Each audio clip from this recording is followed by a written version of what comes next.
Now that I'm done mixing my batter to emulsification, I'm pouring out my colors before adding the scent. So I have black, I'm going to have pink from rose clay and pink Brazilian clay. I have black for charcoal. I will have some white, and then I'm going to be using a paprika infusion for my orange.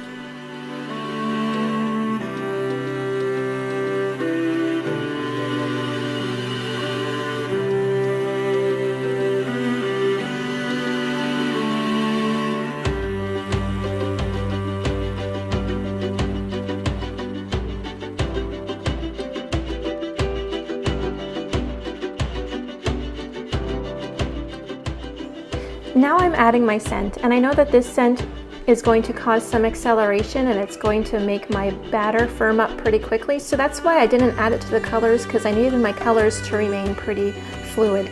So I'm just pouring the base, the scented base, right into this mold. And I have this little scraper. Now if you don't have a scraper like this, I would just cut up cardboard and use that. That's how I used to do it before I got this little soap scraper, which I had gotten from Chas at Wild Plantanica.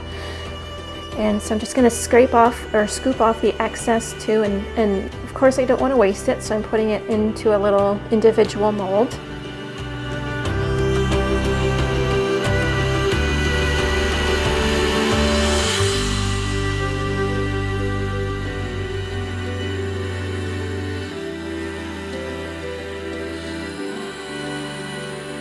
Now that my base is all set, I'm going to start pouring the colors into the grooves.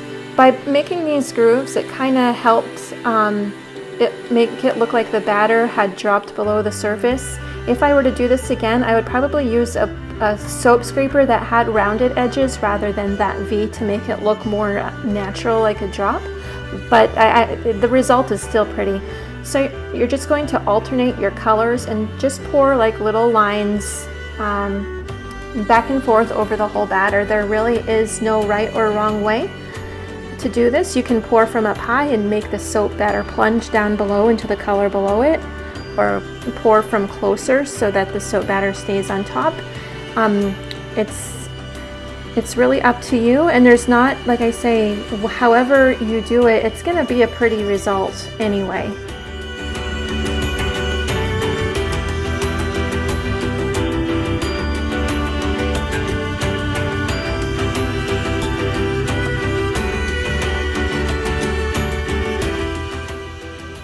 Now the reason that I call this the lazy mini drop swirl is because when I have seen people do the mini drop swirl like precisely and perfectly, they're using these squeeze tubes like a ketchup bottle, and they're getting like amazing results. And when I make small batches, I would definitely do it like that, but I generally like to be efficient with the amount of soap that I make. So I need to find realistic ways to be able to make designs that won't take too long, and so this was a realistic method for me to try to make the mini drop swirl. It was my first time doing this design, and in the future too, I think I would do less of a white base,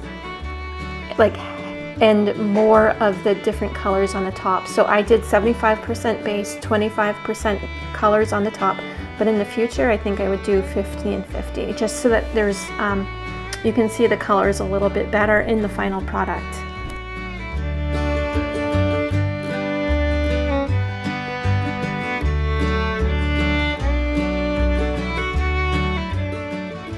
Now I'm just beautifying the top a little bit, skimming the surface. I'm not at all plunging the skewer down below, it's just on the surface, and I'm just swirling the tops to just make it look a little more aesthetically appealing.